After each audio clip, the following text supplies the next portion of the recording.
তুমি আমি আল্লাহকে পাওয়ার জন্য যদি হাঁটি হাঁটি আসো,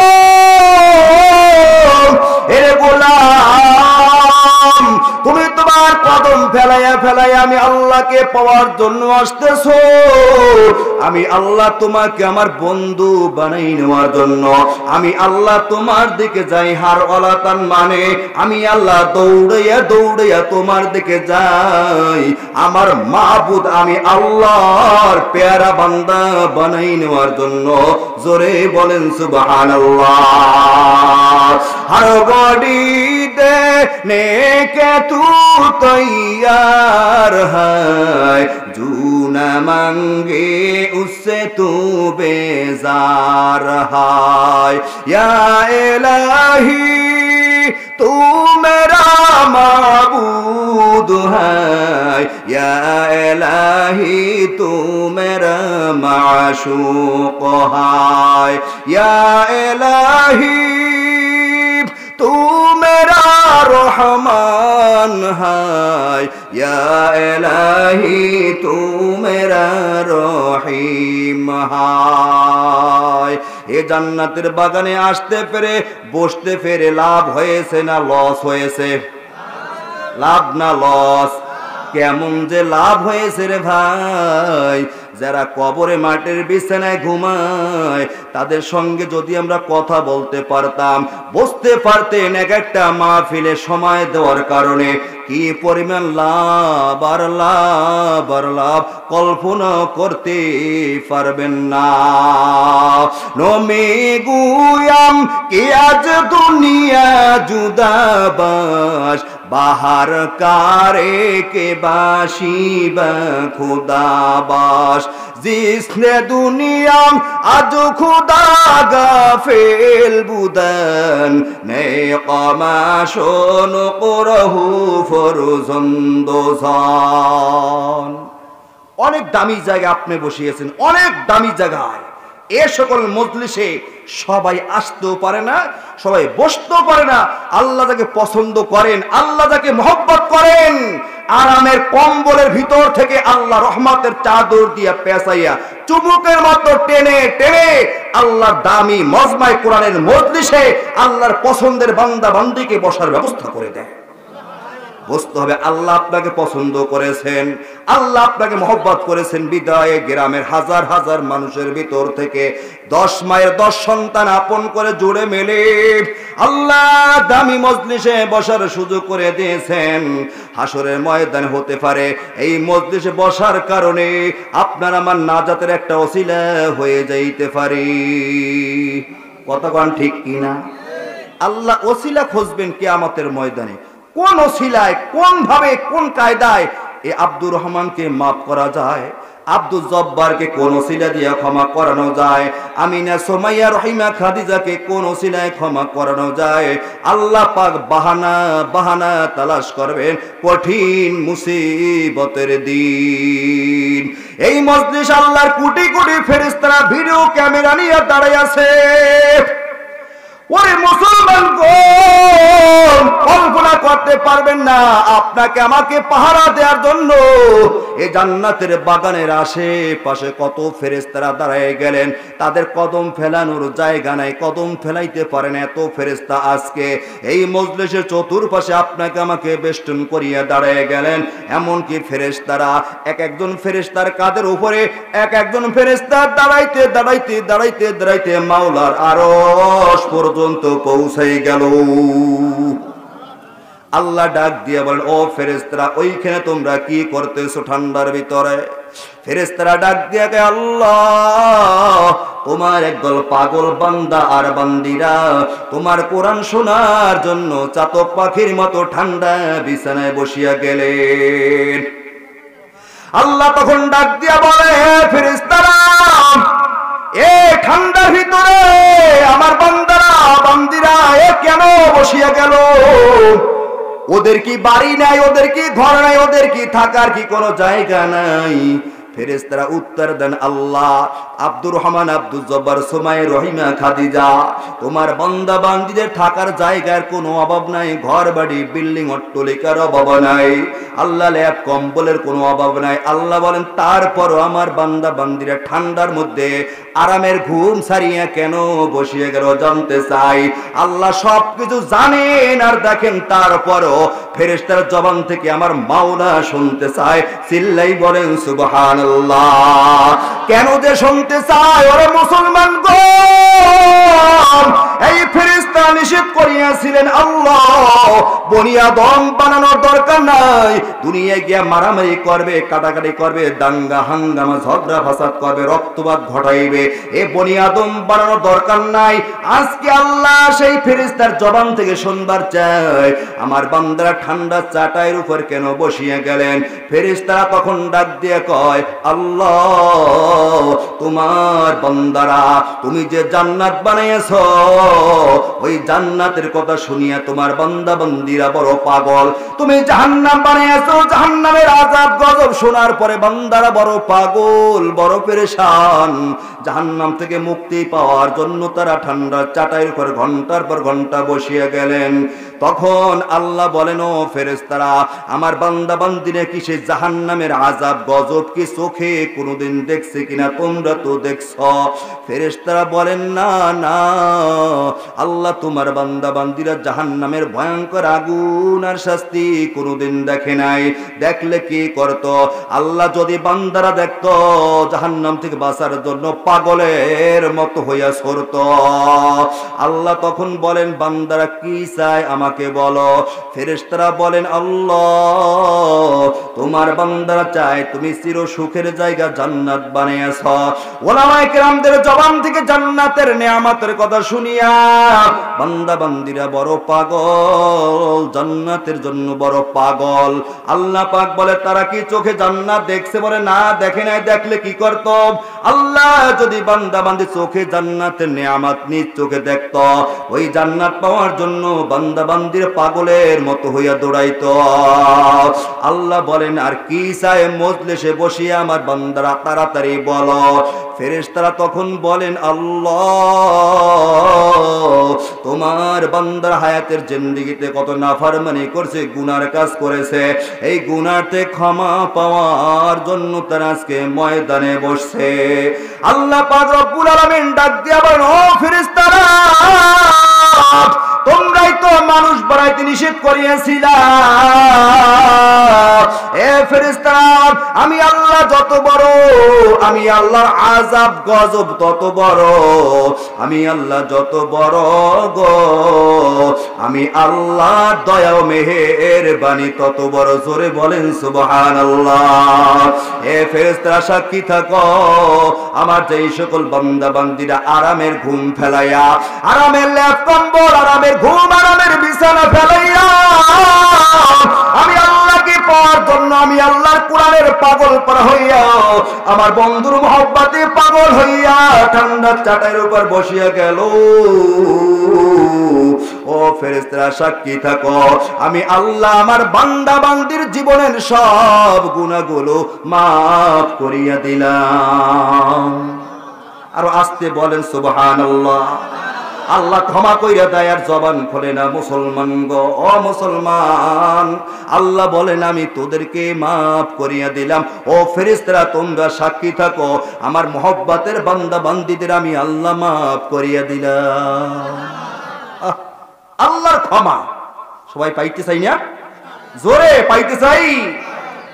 আল্লামা ইমাম কুরতুবী রাহমাতুল্লাহ আলাইহি বলেন, এ জান্নাতের বাগানে বসার কারণে বান্দা বান্দির জীবন থেকে গুনাহ সগীরা গুলো সব মাফ হয়ে গেল। গুনাহ কাবির এখন পর্যন্ত মাফ হয় না। বড় বড় গুনাহ, এক একটা গুনাহ কাবিরার জন্য কমপক্ষে ৭০০০ বছর মালিকের জাহান্নামের আগুনে জ্বলতে হবে। একটা কবিরা গুনার জন্য ৭০০০ বছর, ৭০০০ বছর মালিকের জাহান্নামের আগুনে জ্বলতে হবে। ও ভাই, মিথ্যা কথা বলা কবিরা গুনাহ, মানুষের মনে কষ্ট দেওয়া কবিরা গুনাহ, গালি দেওয়া কবিরা গুনাহ, বিপর্দায় ঘোরা কবিরা গুনাহ। এক একটা কবিরা গুনার জন্য কমপক্ষে ৭০০০ বছর জাহান্নামে জাহান্নামের আগুনে জ্বলতে হবে। ইমাম কুরতুবী বলেন এখন পর্যন্ত আমাদের আমলনামার থেকে গুনাহ কাবিরাগুলো মাফ হয় নাই।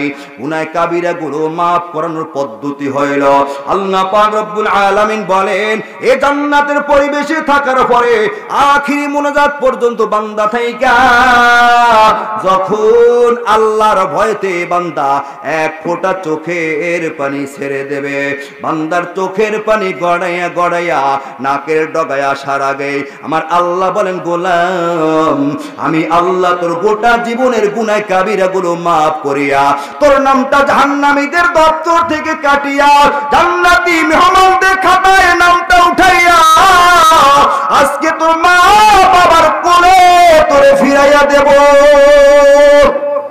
আল্লাহু আকবার জোরে বলেন।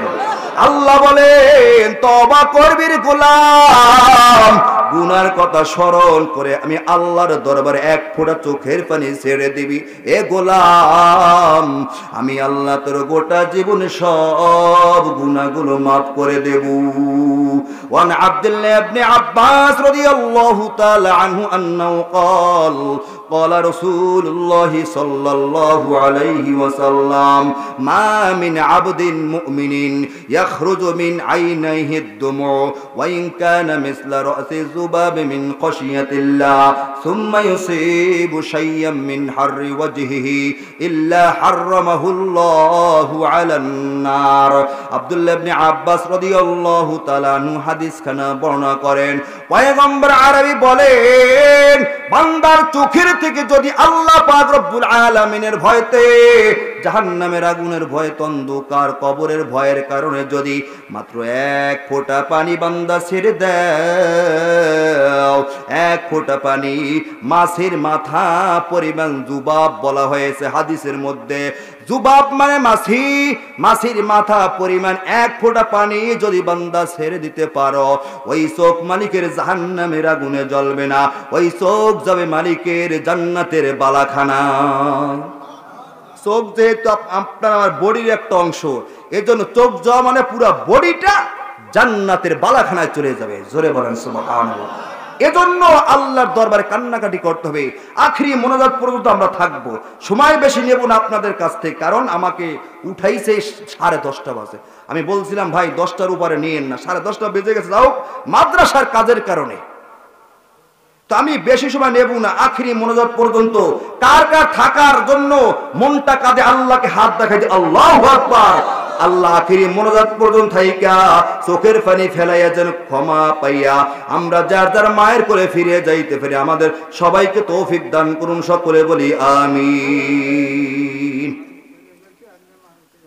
আল্লাহ যদি আমাদের ক্ষমা করে দেয় এর চাইতে বড় পাওয়ার আর কিছু নাই। কথা বলেন ঠিক কিনা? কত রাত যে আমরা হেলায় খেলায় এই মহামূল্যবান সময়টা কত না নষ্ট করে ফেলেছি। অল্প সময় নেব আপনাদের কাছ থেকে, আমি বেশি সময় আপনাদের বিরক্ত করব না। এই যে মনে করেন আমি আর আপনি যেখানে বসে আছি এই জায়গাটা এই মুহূর্তে পাশের জমিন যেগুলো আছে ওই জমিনের উপর গর্ব করিয়ে এই জমিন বলে, ওই জমিনকে লক্ষ্য করিয়ে বলে এ জমিন তাকাই দেখ, তোর পিঠের উপর বসে বনি আদম জিকির করে না, তোর চাইতে আমি জমিনের কপাল কত ভালো, আমার পিঠের উপরে বনি আদম আল্লাহর জিকির করতেছে। জোরে বলেন সুবহানাল্লাহ। এই জমিন হাসরের ময়দানে আপনার আমার পক্ষে আল্লাহর আদালতে সাক্ষ্য হয়ে আপনাকে আমাকে জান্নাতে পৌঁছাই দেবে। আর জোরে বলেন সুবহানাল্লাহ। এরে ভাই এই মজলিসটা তো দামি হয়েছে আল্লাহর কোরআনের কারণে। আল্লাহর কোরআনকে মহব্বত করেন বিদায় আপনারা সবাই এই জান্নাতের বাগানে এসেছেন। কথা কোন ঠিক কিনা? এই কোরআন অন্ধকার কবরে আপনার আমার বন্ধু হয়ে যাবে।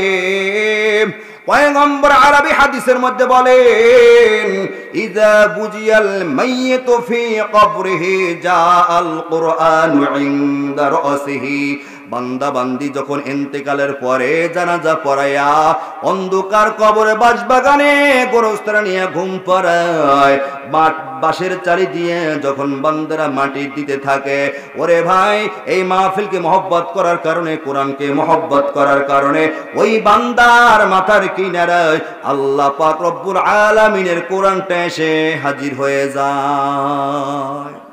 কবরের মধ্যে কোরআনটার মাথার কিনারে হাজির। হঠাৎ করে কবরের মধ্যে দুইজন ফেরেশতা হাজির হয়ে যায়, মুনকার নাকির। ফেরেশতা দুজন আসে কেন? ওই বান্দাকে প্রশ্ন করার জন্য। কথা কোন ঠিক কিনা? মুনকার নাকির প্রশ্ন করার জন্য দুইজন ফেরেশতা হাজির। বান্দাকে বসাইয়া প্রশ্ন করার জন্য রেডি হয়ে যায়।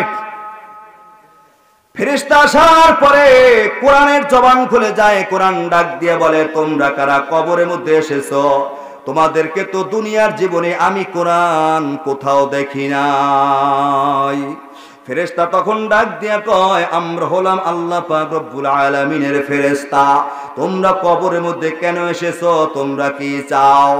ফেরেশতারা ডাক দিয়া বলে, আমরা এসেছি, আমরা আব্দুর রহমানকে প্রশ্ন করার জন্য এসেছি, আমিনা সুমাইয়া রহিমা খাদিজাকে প্রশ্ন করার জন্য এসেছি। কোরআন ডাক দিয়া কয়, কিসের প্রশ্ন করার জন্য এখানে তোমরা হাজির হয়েছো? তখন ফেরেশতা দুইজন ডাক দিয়া কয়, এরে কোরআন, আমরা এসেছি বান্দাকে প্রশ্ন করব, রবের পরিচয় দাও, ধর্মের পরিচয় দাও, পয়গম্বরের পরিচয় দাও। মার রব্বুকা ওমা দীনুকা ওমান হাযার রাজুলুল্লাযী বুইসা ফীকুম। এ বান্দাকে তিনটা প্রশ্ন করার জন্য এসেছি। তখন কোরআন ডাক দিয়া বলেন, ও ফেরেশতারা, তোমাদের প্রশ্ন বন্ধ করো, প্রশ্ন করা ক্ষান্ত করো। এ ফেরেশতারা, তোমরা জানো না আমি হইলাম আল্লাহ পাক রব্বুল আলামিনের লাওহে মাহফুজের কোরআন। আমাকে এই বান্দা বড় মহব্বত করত, ভালোবাসতো। এই বান্দার সঙ্গে আমি কোরআনের বড় সম্পর্ক, মহব্বত। বান্দা সকালে কোরআন পড়েছে, দুপুরে কোরআন পড়েছে, বিকালে কোরআন পড়েছে, রাতের বেলা তাহাজ্জুদ নামাজে দাঁড়িয়ে দাঁড়িয়ে এই বান্দা কোরআন পড়েছে। ঠান্ডা পানি দিয়ে ওযু বানাইয়া এই বান্দা তাহাজ্জুদ নামাজে দাঁড়িয়ে দাঁড়িয়ে আমি কোরআনকে তিলাওয়াত করেছে। নামাজের পরে আমি কোরআনকে চোখের সঙ্গে লাগাইয়া, বুকের সঙ্গে লাগাইয়া বান্দা কোরআনে তেলাওয়াত করেছে। আমি কোরআন দুনিয়ার জীবনে তাকে ব্যস্ত রেখেছি। রাতের বেলা ঠিক মতো আমি ঘুমাইতে তাকে দিই নাই। রাতের বেলা ঘুম বাদ দিয়ে আমি কোরআনকে আব্দুর রহমান তেলাওয়াত করেছে। এরে ফেরেশতারা শোনো, দুনিয়ার জীবনে আমি কোরআন তাকে সদা ব্যস্ত রাখলাম। আমি কোরআন শোনার জন্য আরামে ল্যাপ কম্বল সব লাথি মেরে ফেলাইয়া আমি কোরআনকে শোনার জন্য ঘন্টার পর ঘন্টা ঠান্ডা চাটার উপর এ বান্দা বসিয়াছিলেন। ও ফেরেশতারা, আমি কোরআন কিন্তু যেমন তেমন কোরআন নয়, আমি হইলাম লাওহে মাহফুজের কোরআন। আমাকে বান্দা বড় মহব্বত করত আর ভালোবাসতো, আমি তার বন্ধু হয়ে গেলাম। তোমাদের যত প্রশ্ন করার ইচ্ছা আছে ও ফেরেশতারা শোনো, বান্দা কবরে আসছে একটু আরাম করার জন্য, বিশ্রাম করার জন্য। বান্দা কবরে কেবল আরামের বিছানায় কেবল একটু ঘুমাইলো, আর তোমরা ডিস্টার্ব করার জন্য রেডি হইয়া গেলা। না ফেরেশতারা, ডিস্টার্ব করিস না, এই বান্দাকে ডিস্টার্ব করিস না, আরামের বিছানায় ঠিক মতো ঘুমাইতে সুযোগ দে। তোদের যত প্রশ্ন করার ইচ্ছা আছে আমি কোরআনকে করো, কারণ আমি কোরআন তো যেমন তেমন কোরআন না, লাওহে মাহফুজের কোরআন। তোমাদের প্রশ্ন আমাকে করতে থাকো, আমি কোরআন এর পক্ষ থেকে তোমাদের সকল প্রশ্নের জবাব দিয়া দেব। কোরআন কথা বলবে অন্ধকার কবরের মধ্যে। যেই কোরআনটা গলার মালা বানাইছো, যেই কোরআন গলার মালা বানানোর কারণে আপনারা ঠান্ডা চাটার উপরে বসিয়া গেলেন, ওরে ভাই, এর পুরস্কার আল্লাহ আপনাকে আমাকে অন্ধকার কবরে দান করবেন। আল্লাহ আমাদের সবাইকে কবুল করে নাও, সকলে বলি আমিন।